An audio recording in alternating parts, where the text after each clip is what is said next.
Puji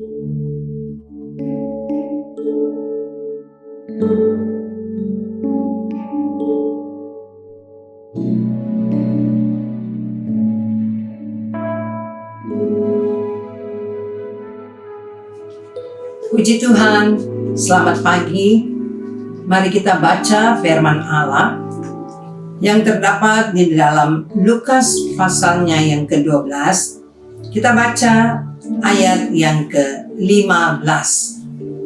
Katanya lagi kepada mereka, berjaga-jagalah dan waspadalah terhadap segala ketamakan.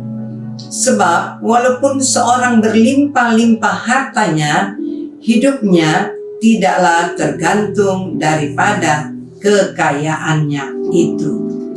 Saudara yang kekasih, jelas apa yang Yesus ingatkan, supaya berjaga-jaga dan waspadalah. Berjaga-jaga dan waspadalah terhadap ketamakan. Segala, bahkan dikatakan segala ketamakan. Nah, saudara-saudara, ketamakan berasal dari kata tamak, ya, yang artinya, ya, tamak itu mau memiliki yang lebih banyak dan tidak pernah merasa puas. Jadi orang yang tamak adalah orang yang selalu mau memiliki, ya, harta yang lebih banyak dan tidak pernah ia merasa puas. Sebab itu kalau Yesus ingatkan supaya berjaga-jaga dan waspada terhadap ketamakan, karena sangat berbahaya bagi kita semua sebagai orang yang beriman kepada Tuhan, ya. Orang yang tamak itu adalah orang yang serakah, ya. Itu merupakan satu sifat atau karakter, ya. Tamak itu, ya, orang yang tamak sama dengan orang serakah. Dan orang yang serakah adalah orang yang suka merugikan orang lain. Dia merugikan orang lain dengan berbagai-bagai cara, ya.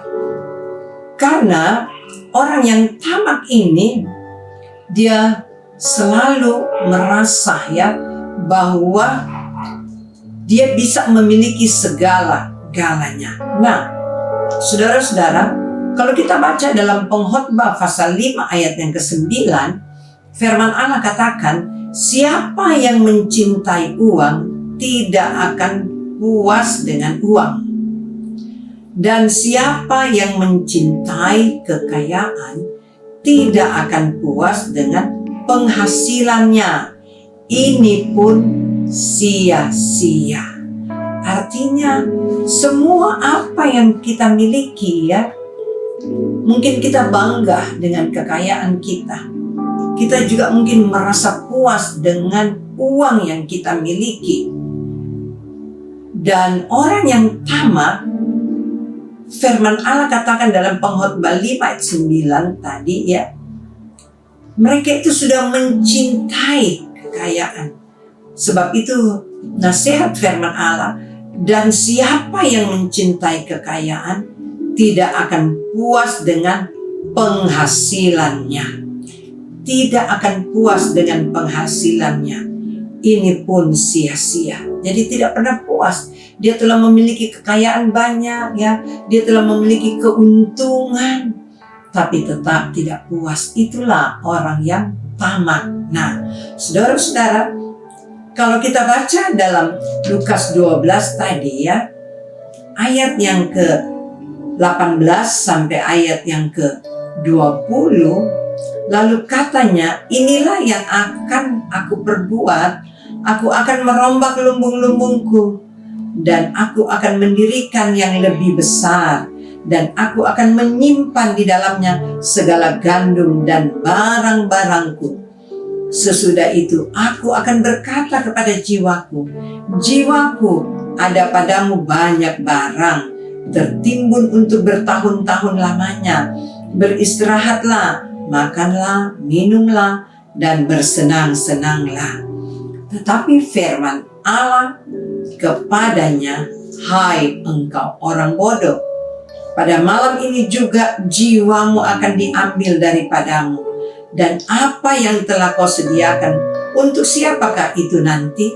Demikianlah jadinya dengan orang yang mengumpulkan harta bagi dirinya sendiri, jikalau ia tidak kaya di hadapan Allah. Saudara-saudara yang kekasih, ini merupakan peringatan kepada kita. Tidak salah kita bekerja untuk mendapatkan uang atau mendapatkan harta kekayaan. Tetapi kita bukan menjadi orang yang tamak. Nah, dalam ayat yang ke-20 jelas firman Allah ingatkan ya, bahwa hai orang bodoh, pada malam ini juga jiwamu akan diambil daripadamu. Kita tidak bisa berkuasa atas jiwa kita. Kita tidak berkuasa atas nafas kehidupan kita. Sebab semua ada di dalam kekuasaan Allah. Nah, dalam ayat yang ke-21 diingatkan ya, bagian yang terakhir, harta ya, sekali lagi, demikianlah jadinya dengan orang yang mengumpulkan harta bagi dirinya sendiri, jikalau ia tidak kaya di hadapan Allah. Orang yang mengumpulkan harta bagi dirinya sendiri, dia ingin memuaskan keinginan dagingnya, tapi dia lupa bahwa nyawanya ada di dalam kekuasaan Tuhan. Dan firman Allah ingatkan ya, mari kita mau kaya di hadapan Allah. Kita memiliki kekayaan di hadapan Allah. Ya, kita mau mengumpulkan harta bukan di bumi ini, tetapi kita kumpulkan harta di dalam kerajaan sorga. Kita kaya di hadapan Allah. Kita memiliki iman yang sungguh kepadanya. Nah, saudara-saudara, kalau baca dalam Amsal 11 ayat yang ke-28 ya, di situ ada nasihat. Siapa yang mempercayakan dirinya dengan kekayaan akan jatuh. Jadi siapa yang mempercayakan dirinya dengan kekayaan akan jatuh. Jangan mengandalkan kekayaan kita. Jangan mengandalkan harta kita. Ayub 12 ayat 10, bahwa di dalam tangannya terletak nyawa segala yang hidup dan nafas setiap manusia. Bahwa di dalam tangannya, itulah tangan Allah, terletak nyawa segala yang hidup. Saudara, kita semua adalah nyawa yang hidup dan nafas setiap manusia. Mari kita sadari bahwa segala sesuatunya tanpa Tuhan itu sia-sia. Biarlah kita lebih memperbanyak waktu-waktu kita, memperbanyak berhubungan dengan Tuhan. Saudara, tidak salah mencari ya harta kekayaan. Kita kerja untuk mengumpulkan harta. Tidak salah saudara-saudara.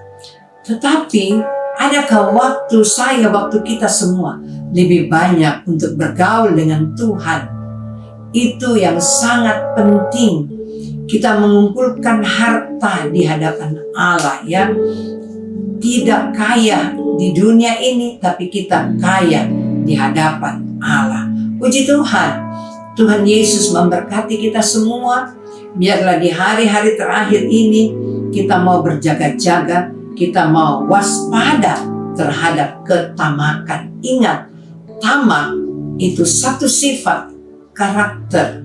Mari kita minta tuntunan kuasa Tuhan untuk dapat memberikan kita semua kekuatan, pengertian firman yang sungguh, supaya kita tidak jatuh ya, tidak jatuh seperti apa yang firman Allah katakan dalam Amsal 11 tadi ayat yang ke-28.